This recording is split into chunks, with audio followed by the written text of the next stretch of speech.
की शुरुआत करते हैं। सबसे पहले शिल्पा जी के पास चलेंगे सस्ता ऑप्शन के लिए, उसके बाद राजेश पालवे जी से एफएनओ सुपरस्टार, चार्ट का चमत्कार के लिए मानस और शरद अवस्थी से मिड कैप फंडा लेंगे। शिल्पा जी शुरुआत करिए सस्ता ऑप्शन के साथ। जी अनुज जी, सस्ता ऑप्शन रहेगा एक्साइड इंडस्ट्रीज़ में। एक्साइड इंडस्ट्रीज़ एक अगर आप देखेंगे 500 पे स्ट्रॉन्ग पुट राइटर्स है और यहाँ पे 550 की तरफ एक अगर आप देखेंगे अपसाइड में कॉल राइटर्स आर एक्टिव, तो ये जो स्पेस बहुत बड़ा है फॉर गुड अपसाइड मूव।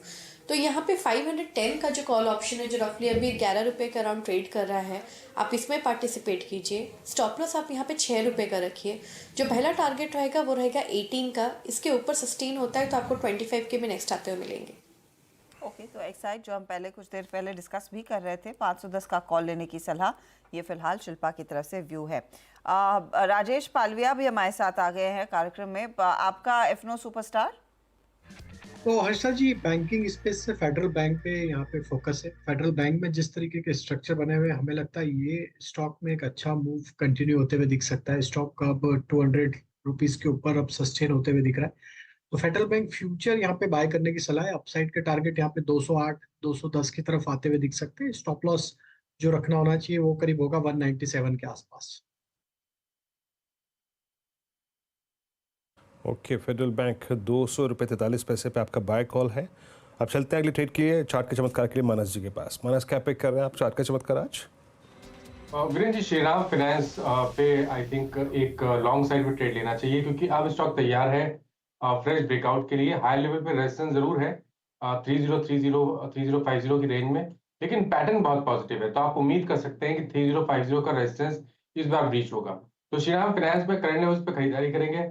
माफ करिएगा, 2970 का स्टॉप लॉस लगाएंगे और 3090 के टारगेट सेट करेंगे। श्रीराम फाइनेंस निफ्टी का स्टॉक, यहाँ पर एक बाय कॉल इस समय मानस की तरफ से। शरद जी, आपका मिड कैप फंडा।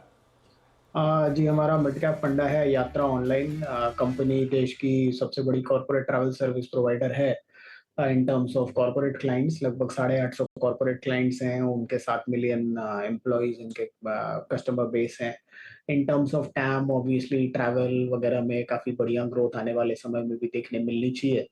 कंपनी का फोकस कॉर्पोरेट B2B सेक्शन पे है, वहाँ कुछ नए प्रोडक्ट्स भी कंपनी लॉन्च कर रही है। अगले साल हम ये उम्मीद कर रहे हैं कि FY26 में कंपनी 7 रुपए के आसपास की अर्निंग्स रिपोर्ट कर देगी। जहां ज्यादातर प्लेटफॉर्म कंपनीज 8 के ईवी 8 से 9 के ईवी टू सेल्स पे ट्रेड कर रहे हैं, ये कंपनी अभी भी आपको 3 साढ़े 3 के ईवी टू सेल्स पे ट्रेड कर रही है।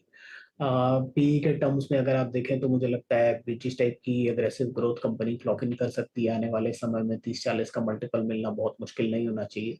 कंजर्वेटिवली 30 का मल्टीपल भी मिलता है तो मुझे लगता है 210 रुपए के लक्ष्य के हिसाब से यात्रा ऑनलाइन एक काफी बढ़िया लॉन्ग टर्म बेट होनी चाहिए। ओके, तो ये यात्रा ऑनलाइन पर एक पर्सपेक्टिव आता हुआ इस समय करीब 5% की गेंस दिखा रहे हैं काउंटर। सारे ट्रेड्स मैं आपके लिए रिकैप कर रही हूँ।